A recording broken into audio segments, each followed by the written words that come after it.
Assalamu alaikum dear students, I hope you all are fine and in the best conditions of your health.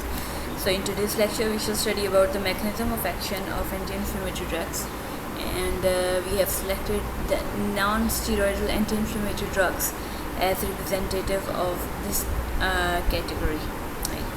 So let's continue with our lecture. So before starting about the mechanism of action of anti-inflammatory drugs, there are certain terms which we should know. So in the last lecture we have studied about the mechanism of action. So mechanism of action means the way a drug acts, right? So that includes the site of action of the drug as well as how the action is produced, right? So that means the site of action of drug, where the drug is acting, and secondly how the drug is acting, in which way, what is the interaction of the drug with the target. Right, so when you are considering these two aspects, it's called mechanism of action. Otherwise, the how, when you are simply saying how the drug is acting, whether the drug is acting by killing organism, whether the drug is acting by means of irritation, etc. So this is called mode of action. But when you are considering the mode of action along with other considerations such as the site of action and how the drug is interacting with the receptor, is called mechanism of action. Right. So before going for the mechanism of action of anti-inflammatory drugs, it's important for you to know about certain terms. Number one is isoenzyme, right? So two enzymes have identical function but have different structures, right? So two structures are different but both of them are performing same functions. So such enzymes are called isoenzymes. Then we have adaptive enzyme or inducible enzyme, right? So if an enzyme is produced in only under some specific conditions, right? If an enzyme is produced only when it is required, such enzyme is called inducible enzyme or adaptive enzyme.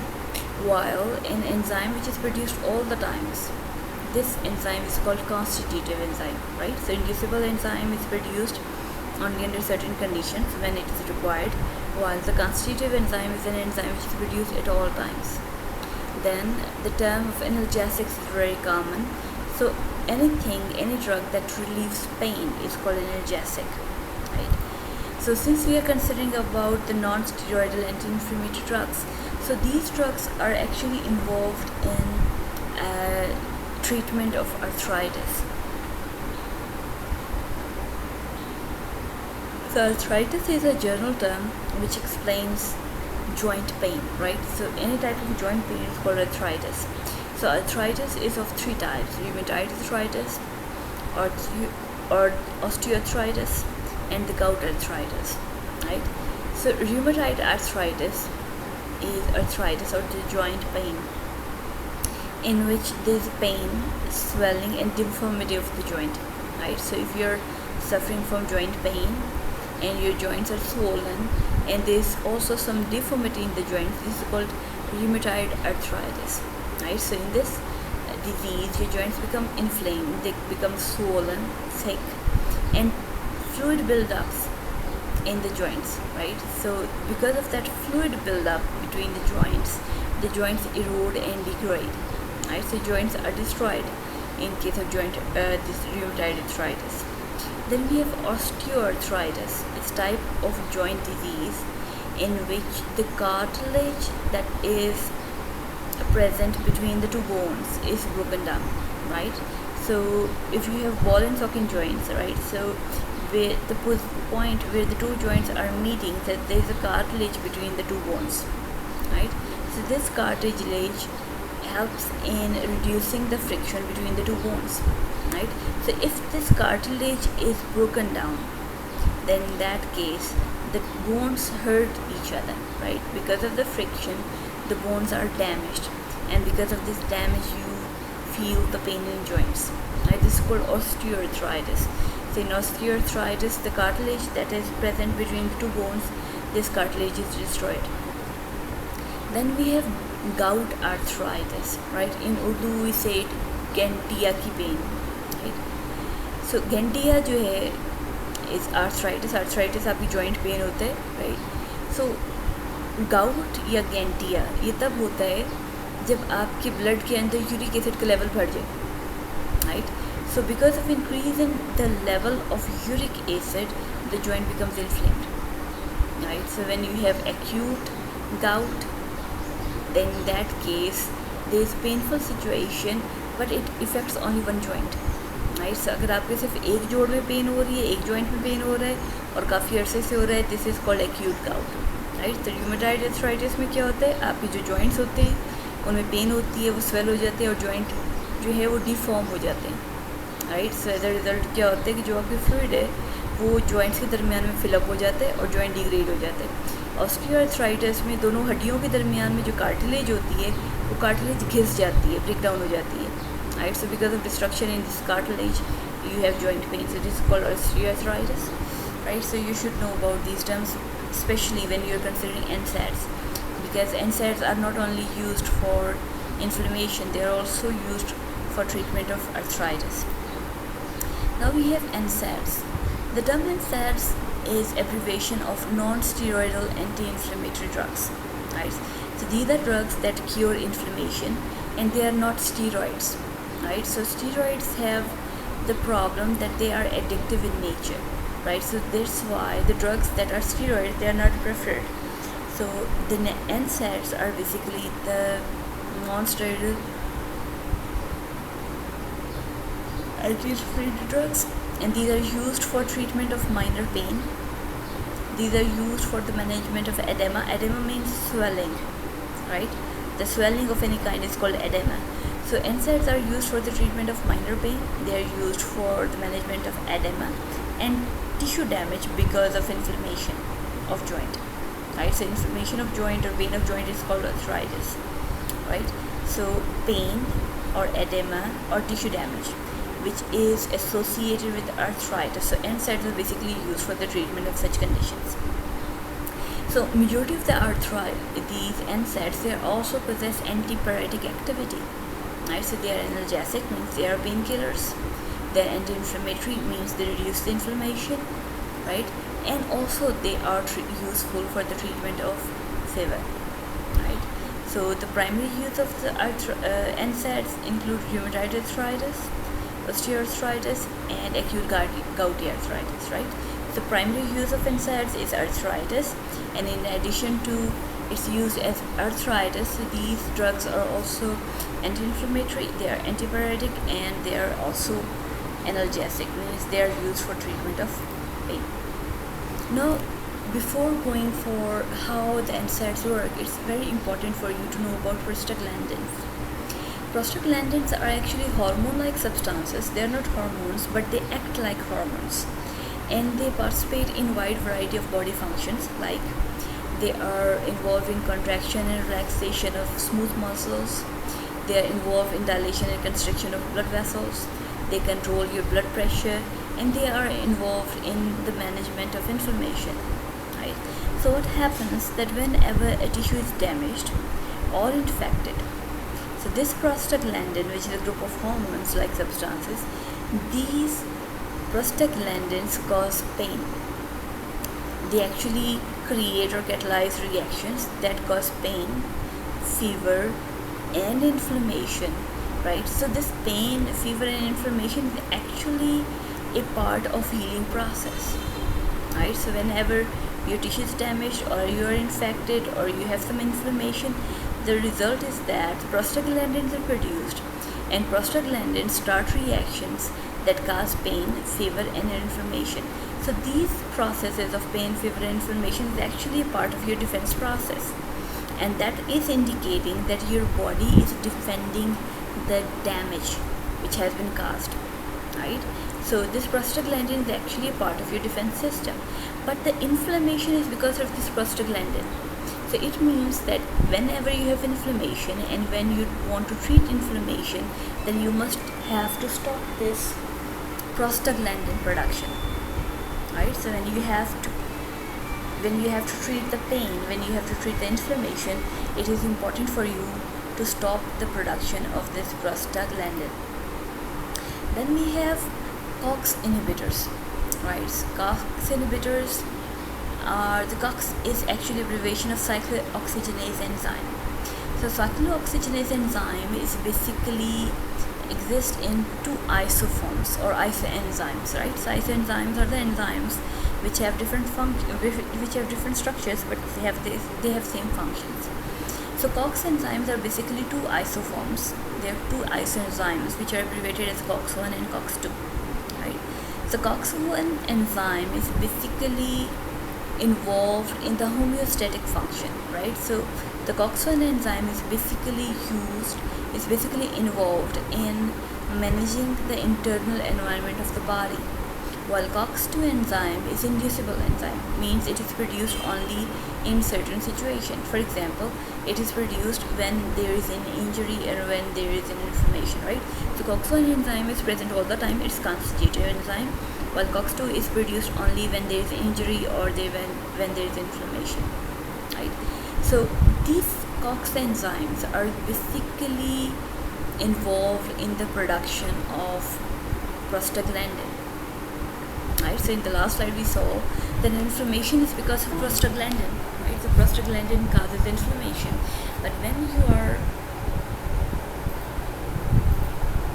right, so the prostaglandin causes inflammation, but when you are going to treat inflammation, it's important for you to stop the prostaglandin, and the enzymes which catalyze the formation of prostaglandin are COX enzymes, right? So COX enzymes which catalyze the formation of prostaglandin, they are basically two types, COX-1 and COX-2, right? So COX-1 is the constitutive enzyme, it is present all the times and it is maintaining the homeostatic function of your body, while COX-2 enzymes are inducible enzymes. They only are produced at the time of injury or at the time of inflammation, right? So it means that when you have to stop the process of inflammation, you have to stop prostaglandin, and prostaglandin can be stopped when you stop the COX enzymes, right? So this is our target. So most of the anti-inflammatory drugs, the NSAIDs, they do what? They inhibit the COX enzymes, right? So here we have the COX enzymes, cyclooxygenase enzymes, right? So cyclooxygenase में आपकी जो COX-1 enzyme this is constitutive, मतलब ये हर वक्त present रहेगा और आपकी body के जो नॉर्मल फंक्शन है उनको कंट्रोल करेगा, लेकिन जो COX-2 एंजाइम है ये इंड्यूसिबल एंजाइम है, ये सिर्फ तभी प्रोड्यूस होएगा जब इसकी ज़रूरत होती है, right? So this is a figure which is indicating how the COX enzymes are involved in the process of production of the prostaglandins, right? So here is COX-1 enzyme. COX-1 enzyme is produced as a result of some physiological stimuli. So his body is constantly getting some physiological stimuli, therefore the COX-1 enzyme is constantly produced. So COX-1 enzyme is actually involved in production of prostaglandins, right? So prostaglandins are of different types, right? So COX-1 is actually catalyzing the production of prostaglandins, right? And these prostaglandins are involved in housekeeping. Housekeeping means to manage the daily functions of your body. It's maintaining the regular functions of your body, right? But COX-2 is inducible enzyme. It's only produced when you get the stimulus of anti-inflammatory, right? So whenever the body finds out that there is some inflammation, then COX-2 is produced. Otherwise, COX-2 is not produced. So this COX-2, when it's produced, it produces the prostaglandins, and these prostaglandins causes inflammation, right? So here the prostaglandins, they are maintaining the normal body function, but the prostaglandins which are produced when your COX-2 is stimulated, right? When the COX-2 is produced, then the prostaglandins are only involved in inflammation, right? So COX-2 is only involved in curing inflammation, while your COX-1 enzymes is maintaining your body functions, right? So it means that any drug that inhibits COX-1 will not only stop the inflammation but will also affect the normal body functions, right? Because the COX-1 is controlling and managing different body functions. So if you inhibit this enzyme, it will not only stop the inflammation but it also will stop many important body functions which are essential for the body, right? While COX-2 enzyme is only involved in inflammation, right? So if you stop this enzyme, if you stop the COX-2 enzymes, then only you will be treating inflammation, while the normal body functions will not be disturbed. So here we have the NSAIDs, which you'll see about how the structure of NSAID, what structure of NSAIDs, what are different properties of NSAIDs, and how they work. So in general, the NSAIDs, or the non-steroidal anti-inflammatory drugs, they consist of an acidic moiety, right? So acidic moiety may be a carboxylic acid, or it may be an enol. And this acidic moiety should be attached to a planar aromatic functional group, right?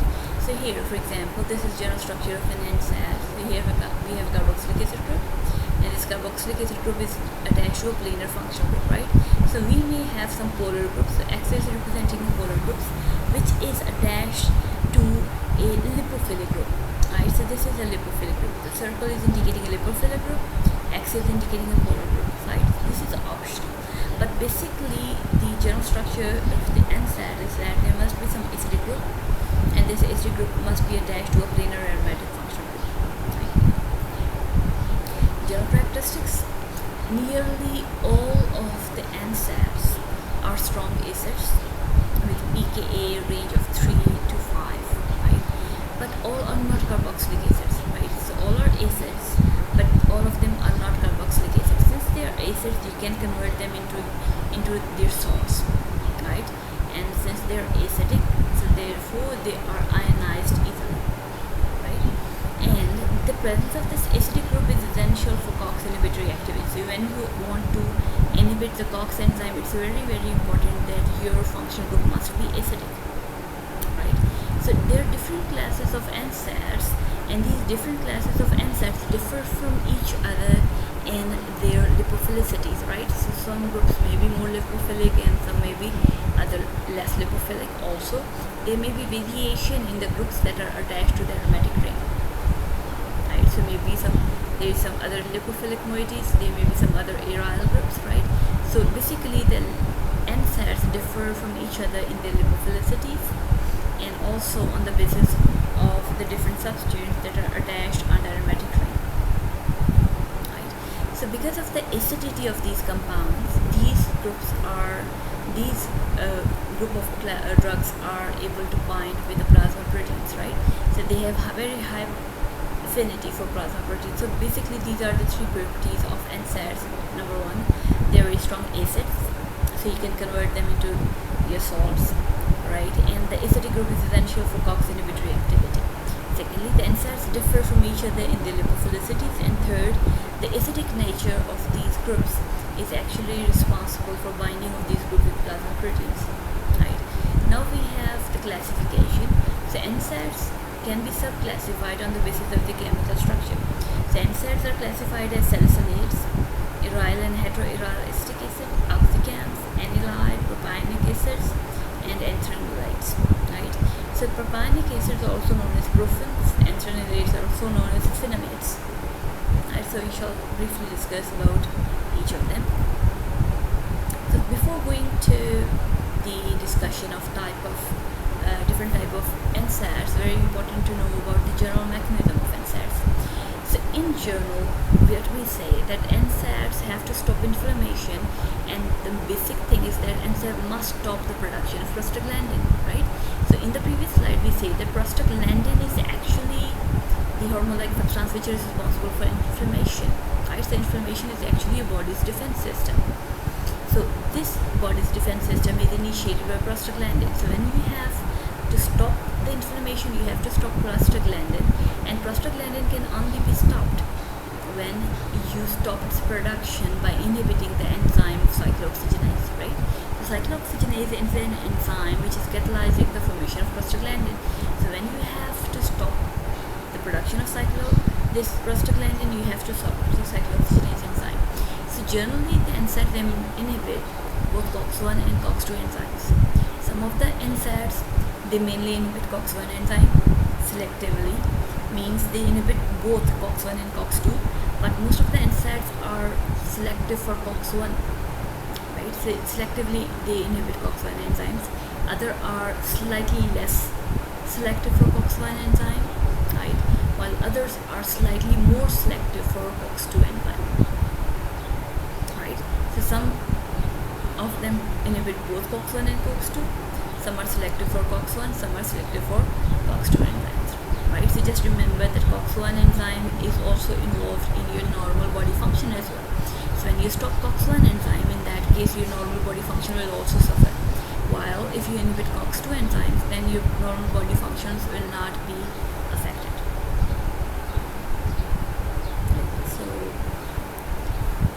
So this is the mechanism of production of prostaglandins. You have cell wall, right? So cell wall phospholipids. Cell wall phospholipids produce arachidonic acid. This arachidonic acid is actually responsible for the production of cyclic endoperoxidase and hydroxy acids of arachidonic acid, right? So in order to convert this arachidonic acid into cyclic endoperoxides, we need cyclooxygenase enzyme, right? So in case if you don't have cyclooxygenase enzyme, arachidonic acid cannot be converted into cyclic endoperoxidase, and it is the cycloendoperoxidase that is actually resulting in formation of prostaglandin. So just see that if somehow we can inhibit the cyclooxygenase enzyme, this reaction will not occur and prostaglandins will not be produced. So what NSAIDs do? NSAIDs just inhibit the cyclooxygenase enzyme. So when the cyclooxygenase enzyme is not present, then in that case arachidonic acid cannot be converted into cyclic endoperoxidase, and the cyclic endoperoxidase cannot be further converted into prostaglandins. Right? So this is the basic mechanism of action of NSAIDs. Now we have salicylates. Right? So salicylates are basically 2-hydroxybenzoic acids. They are derivatives of salicylic acids. Right? They have anti-inflammatory activity, they have analgesic activity, means they're painkillers, and they are also antibiotic, means they can be used for treatment of fever. Right? So they are mainly COX-1 selective. Right? Means they bind to more extent with COX-1. Right? So since they are inhibiting COX-1, therefore you can understand that there may be some toxic effect associated with it. Right? Because COX-1 is involved in many body functions. So inhibition of COX-1 results in disturbance in many body functions. So these are structures of different salicylates. So here we have sodium salicylate, phenyl salicylate, we have acetyl salicylate, which is known as aspirin, we have salicylamide, then this is another salicylate, and this is magnesium salicylate, right? So salicylates can be used in the form of the salts, they can be used in the form of acid, and they can be used in the form of derivative acid such as esters, or they can be used in the form of amides. The next category is the propionic acid derivatives. So propionic acid derivatives are known as profins. Right? So some of the useful NSAIDs are structured derived from arylacetic acid. So arylacetic acid is the acetic acid to which there is a aromatic ring attached. Right? So these compounds are often called profins because they resemble with ibuprofen. Right? So ibuprofen is basically a propionic acid derivative, and since most of the propionic acid derivatives they resemble brufen or ibuprofen, so therefore they are known as profin. Right? So just like salicylates, they are acidic in nature, so pK value is 3 to 5, and you know that acidic nature is actually associated with their ability to inhibit cyclooxygenase. So if a compound is not acidic in nature, it will not be able to inhibit cyclooxygenase enzyme. Right? The general structure is, you can see here that we have acetic acid, and this is your alpha carbon, and to this alpha carbon we have methyl group attached. Right? So actually the profin's biological activity or the anti-inflammatory activity is because of this methyl group here. So if you remove this methyl group, the anti-inflammatory activity of this propionic acid derivatives will be lost. Right? So this is a methyl group which is actually responsible for the biological activity. Right? And since there is a chiral center in these compounds, so the S enantiomer is more potent. Right? So S enantiomer is actually more potent to inhibit the cyclooxygenase enzyme, while the R isomer is not much potent. So here are different structures of ibuprofen family. So this is structure of ibuprofen, so commonly known as brufen. Right? So this is structure of brufen, and here you can see there is a chiral center here. So in in all of these profils, you can see that we have a methyl group at alpha position. So these methyl groups is actually responsible for biological activity.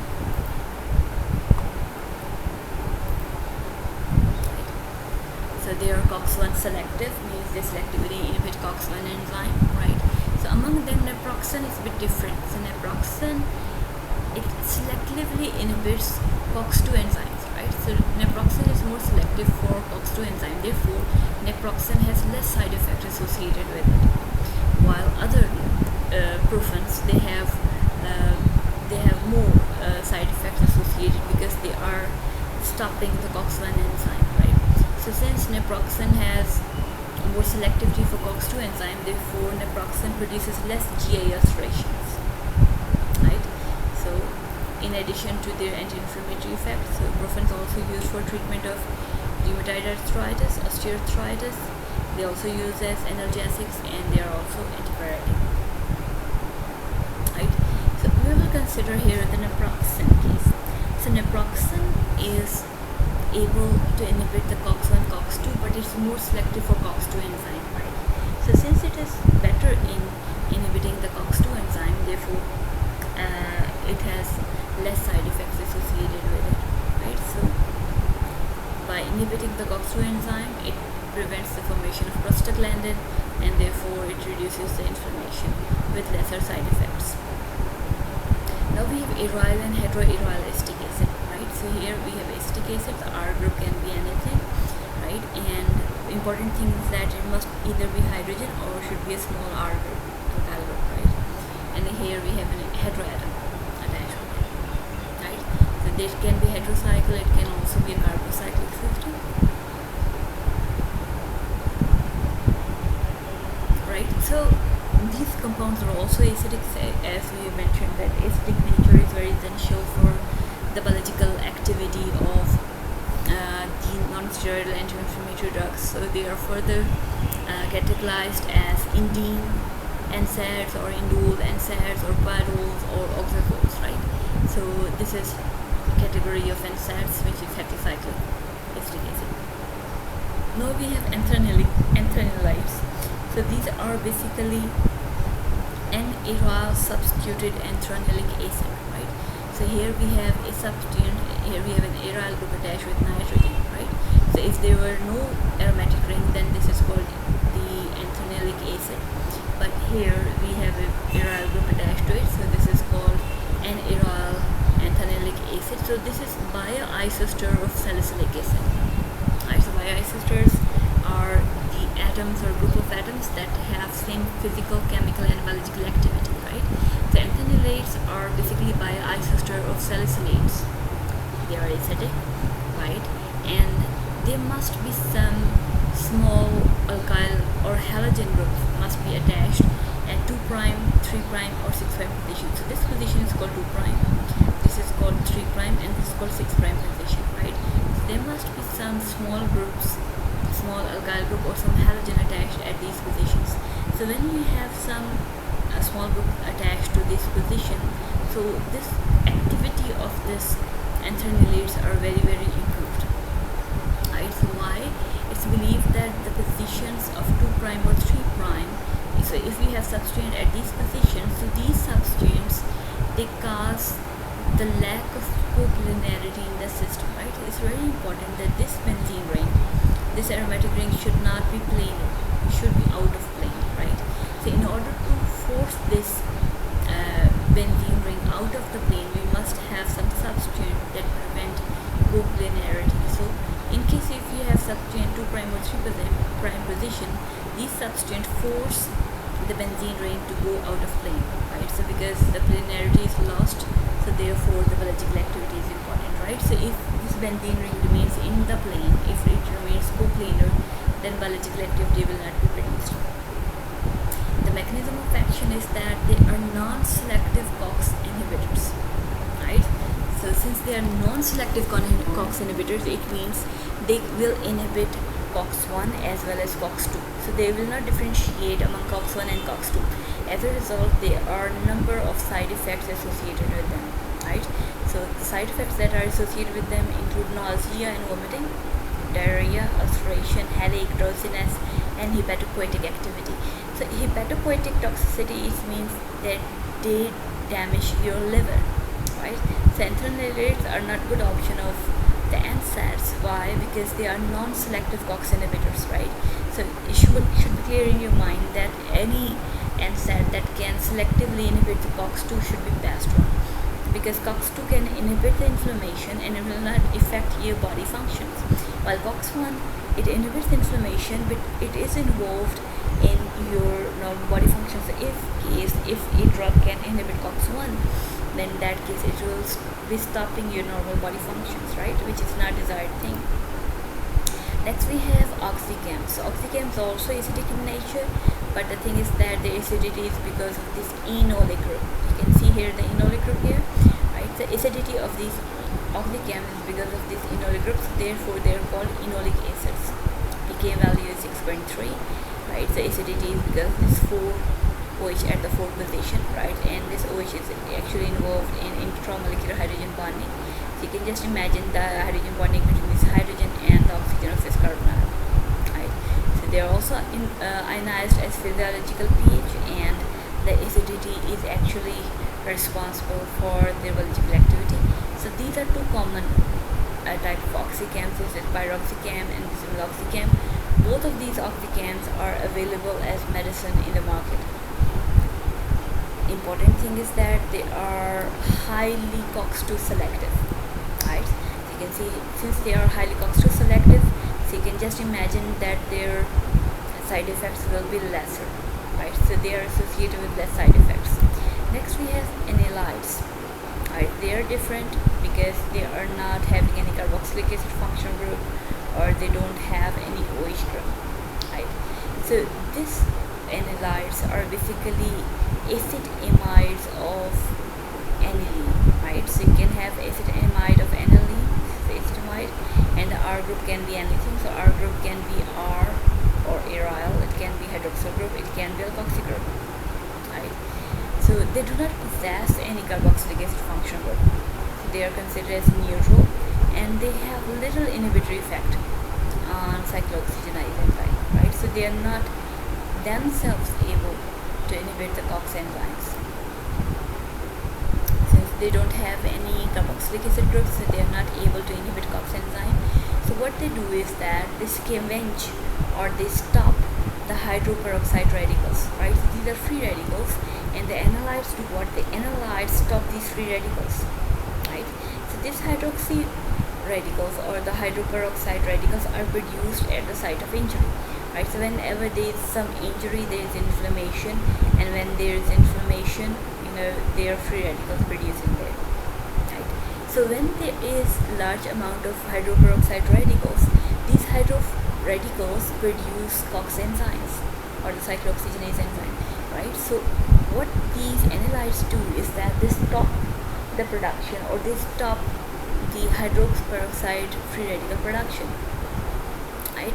Since they neutralize this radicals, the radicals will not be able to stimulate the production of cyclooxygenase enzyme. You can see here, analides are not directly involved in the inhibition of cyclooxygenase enzyme. What they are doing is that they are stopping or neutralizing the peroxide radicals.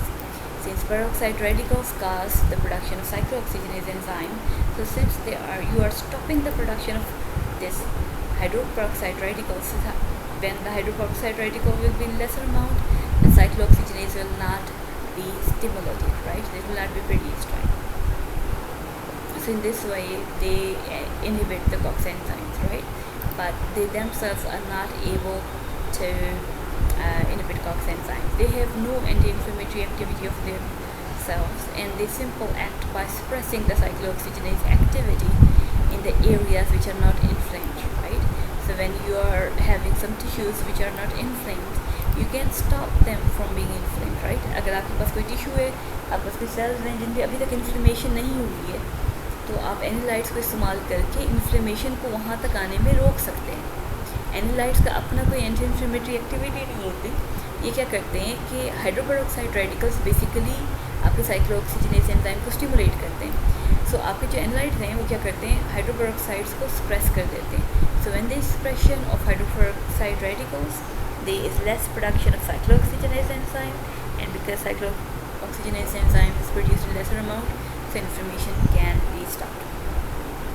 So there is no acidic functionality, so therefore COX enzymes activity is lesser, and these analytes have several advantages because the acidic group of the carboxylic acids or other NSAIDs, the acidic group is associated with gastric irritation, gastric ulceration, respiratory problems, and have effects on platelets, right? So the other NSAIDs cause increase in clotting, right? They also cause ulceration, they cause gastric irritation. So all of these side effects of NSAIDs are because of the acidic functional group. But since the analytes don't have any acidic functional group, that's why the analytes don't have side effects associated with them, right? So that's all about today's lecture. So you have seen about the mechanism of action of anti-inflammatory drugs. So we have seen that inflammation is because of prostaglandins, and the way to stop the prostaglandin production is by inhibiting the COX enzyme.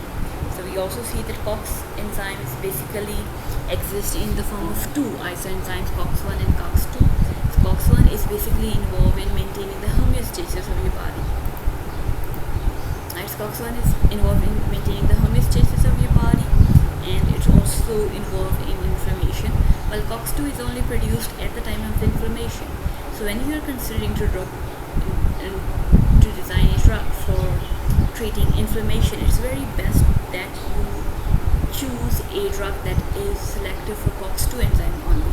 So if a drug is selective for COX-1, in that case since it is inhibiting the COX-1 enzyme, so that's why the normal body functions will also be affected. So such drugs will have some side effects associated with it, but the drugs or the NSAIDs that are much more selective for COX-2 enzymes, so they will have lesser side effects because COX-2 is not involved in maintaining any of the body functions. It is only produced at the time of inflammation. So I hope you have understood this lecture well. Thank you for your attention.